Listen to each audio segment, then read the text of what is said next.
ESPN has released their initial 53-man roster projection for the Kansas City Chiefs as we're early on in training camp.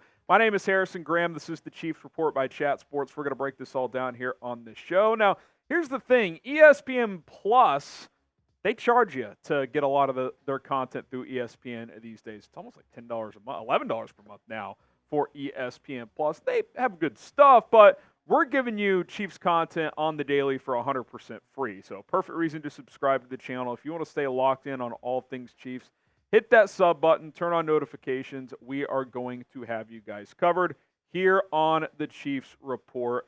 That is what we do. And Adam Teicher, who did this roster projection, says this, quote, "The Chiefs return a large share of their roster from last season as they attempt to be the first team to win 3 straight Super Bowls. They re-signed their biggest defensive star, tackle Chris Jones, and gave a fresh contract to their leading pass catcher." So core is in place, and now what does the depth look like? Who's on the outside looking in? Well, a bit of a surprise. A lot of these are surprise cuts. Deneric Prince, not on the initial 53-man roster, and he's been getting some work with the twos. I know on Wednesday he certainly got some, but it's also been a heavy rotation as well. Obviously, Pacheco is going to make this team, but they're limiting some of his touches in these practices. Deneric Prince got a couple of carries, so did Clyde Edwards-Helaire.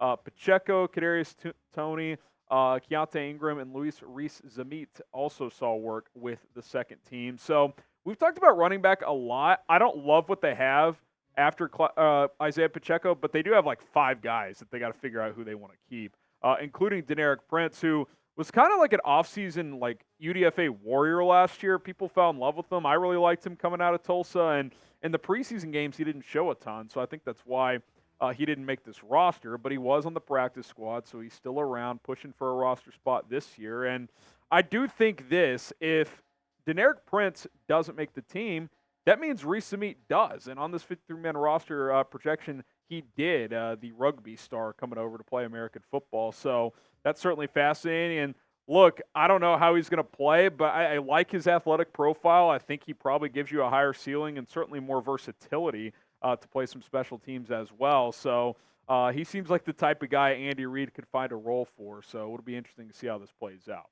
Pick a running back. Who would you rather have make this roster? Type DP for Deneric Prince or LRZ for Luis Reese-Zamit. Let us know in the comment section down below. Next up on ESPN's Cut Candidates is Mecole Hardman, which it's a surprise, but maybe not a big one with how crowded the depth at wide receiver is. He, of course, won the Super Bowl last year with that game winner. Teicher saying that this scenario leaves no roster room for Mecole Hardman, who caught the winning touchdown in overtime in the Super Bowl, but the Chiefs have too many wideouts with greater upside than Hardman at this point in his career. And it's hard to argue with what he's saying because in 2022 when he got injured and missed over half the season, he didn't look the same when he tried to come back. Last year he signs with the Jets, didn't work out there, came back to the Chiefs and made a couple of key plays, but certainly on a diminished role. And look, we've questioned the top of the wide receiver room, but A, that's been looking pretty good in training camp, and B, one thing you can't question is how many options they have with their depth. I mean, they have 5, 6, 7 guys probably competing for 3 spots, including Mecole Hardman. And I think when you have the overlap of Kadarius Toney, Mecole Hardman, and Skyy Moore in terms of skill set, they can do some different things. It's kind of repetitive, if you will, to keep all 3. It doesn't really make sense. And with Kadarius Toney moving at least some part-time to running back, he's found more value. You'd have to give him the edge to make the team, which Teicher does here.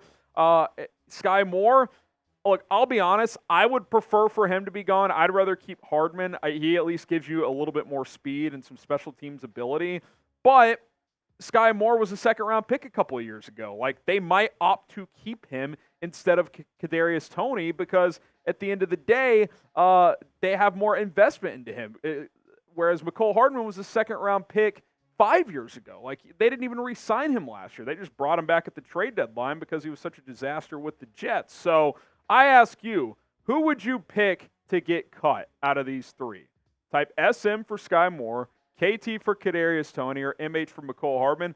I would cut Skyy Moore, But if all things are equal or close to it, I bet the Chiefs cut Mecole Hardman because they have less investment into him at this point in time.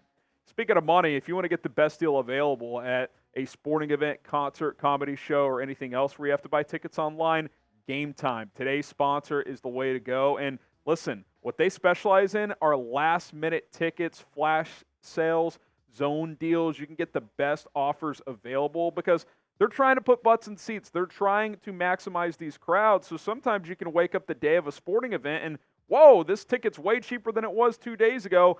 That's what Game Time specializes in. And we got a deal for you. With code ChatSports, when you download the Game Time app, you can get $20 off your first purchase if you are a new customer. So go download the app today. Use code ChatSports, get $20 off. Terms apply. And you want to go check out the Royals. You want to go to a Chiefs preseason game, regular season game, concert in the area. Go check out Game Time right now. And what's cool about Game Time, too, is you can pay with your Venmo balance. I always have extra money floating around in there. So, went to a game a couple of months ago, had a couple $100 in my Venmo account. Just use that. No harm, no foul. Code ChatSports, $20 off when you sign up with Game Time. Okay, Mike Caliendo, who opened training camp as the starting left guard as Joe Toney is still dealing with an injury, but he gets cut here, and I can't say I'm super surprised on this one. UDFA out of Western Michigan a couple of years ago, was all MAC that year in college. He's played in 8 career games. They brought him in here to be a depth guard in limited snaps last year. Did not grade out well, but I'm not surprised to see this from Teicher because they've already kind of pivoted to Lucas Niang and given him a look at left guard, a guy who's played essentially just right tackle in the NFL. So can't say I'm super surprised here. I don't think they like what they've seen out of Caliendo early on. Obviously, we all hope Joe Toney is back. If Toney's not ready week 1, still a decent chance Caliendo's on the roster just because they'll need bodies. But if he is, and if they like Niang at left guard, then that probably means Caliendo's getting cut. Kelvin Joseph next up here, a second-round pick a couple of years ago with the Dallas Cowboys, who had a strong spring, was making plays in OTAs and in minicamp. The problem here is that you just got a crowded quarterback room, man. You got Trent McDuffie, Jalen Watson, Joshua Williams, Jamari Connor, Nazeeh Johnson, who's having a great camp. I know they like Nick Jones as well. Like, how many corners are they keeping, and can you play special teams if you're a backup? I don't view Joseph as a great special teamer. He's had time to prove himself. He kind of flopped in Dallas. Now, I give him credit. He's landed on his feet here, and he's been competitive, and I think he's got a shot to make the team, but he's not going to be a starter, so he's got to find a role on special teams. If he can do that, he has some experience playing in 31 career games. Dallas flipped him to Miami last year before he ended up in Seattle. So he's kind of gotten moved around by multiple teams now, and that's usually not a great sign. But we'll see. He's still got some time to prove himself worthy of a roster spot, but ESPN has him on the outside looking in. Deon Bush is next up here. This is longtime safety, mostly a special teams ace, former 4th-round pick for the Chicago Bears back in 2016. He's played in over 100 games, but he's only started 12. So what does that tell you? He's a special teamer. And, at this point in his career and with the Chiefs adding some young pieces in their secondary, they may not need him as a number 4 safety special teams guy anymore. They may have other guys who can handle that role on this team. And when you drafted Jaden Hicks in the 4th round, well, he already leapfrogs Bush as a safety. If he could play special teams, that kind of lessens Bush's opportunities to make the roster. Now, I still think he's got a shot. Still could push for a spot. Again, it'll come down to how many safeties they keep on the 53. But also, Justin Reed's banged up right now, so that could play a role. But I could see this being the end of the road for Deon Bush. How would you grade the Chiefs roster? A, B, C, D, or F? Pull out the red pen and give us a letter grade on today's show. And go ahead and let us know. Training camp is here, which means updates to come on a daily basis. Hit that subscribe button. Share this video with a friend so you can show them more Chiefs content. And we'll see you next time.